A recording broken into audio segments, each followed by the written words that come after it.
Hi there, my name is Becky, online piano teacher for classical and contemporary piano lessons. One of the most common questions is, how do you see in a piano lesson? So today I want to take you on a quick tour of my camera angles.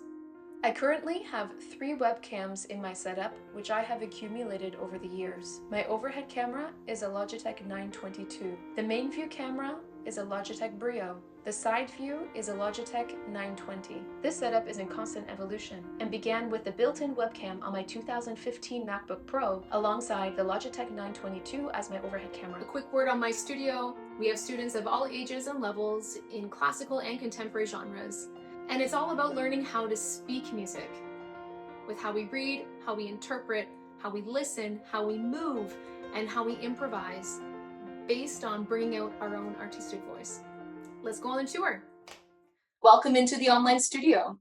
This is the main camera view, our standard angle for the majority of the lesson, where you can easily see me and the piano and any general demonstrations that I do.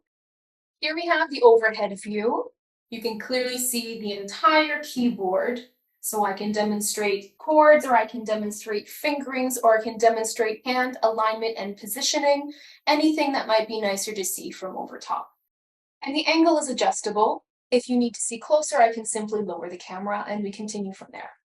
Moving on to the side view, this is where I can demonstrate hand structure or finger action as we're working on technique. It is also adjustable if we need to see a higher angle to see a little bit more over the hand. And that's it. Those are the 3 cameras for teaching. As you can see now that I've adjusted both cameras, the overhead camera now is lowered. The side camera, now that it has been raised, you can also see it in our main view. I do have plans for an additional camera, and that would be a pedaling camera set up underneath the piano for my foot. Now, you may be wondering as a student if you need this many camera angles. In reality, no, you don't. You need one good angle where I can have a good standard overall view like this one. How you achieve that? There are 3 ways, basically. Number 1 is using a laptop. Laptops have a big screen where you can more easily see my demonstrations. You can also more easily interact within the online platform when we're trying to look at notation. The screen is also tiltable, easily adjusted, and it's not going to fall over or anything. You simply get a bookshelf, a side table, or purchase a laptop stand, anything where we can put it beside the piano so you can get a view like this. Having puzzle boxes, shoe boxes, encyclopedias handy to elevate or lower the laptop as needed for the sight lines will make that a really easy setup. In second place, you can use a tablet. The screens are still bigger and the sound is still okay, not as easy to navigate on the screen if we need to interact within the platform, however, still workable. They're very difficult to set up.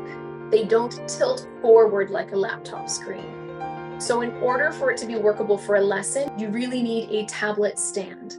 Tablet stands are pretty easy to find, Amazon or Best Buy, any store like that. They can raise and lower and also tilt the screen to what is needed.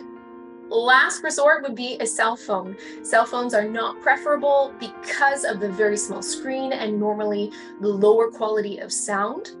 However, they still work. You'll need a stand for that cell phone because they are also very difficult to prop up and have them tilt enough that I can see over the keys like this. Hey, thanks for coming on my studio tour. The setup is in constant evolution, and this is my current setup. Each time I try to improve things to make things easier and smoother for myself and for my students. If you have any questions about my setup or about how to manage your own, please feel free to put it in the comments section. I'll be really happy to read and get back to you. If you want links to any of the equipment that I've spoken about, it'll be in the description below. So, see you next time. If it was helpful, please throw a like, and wishing you the best in your online piano learning.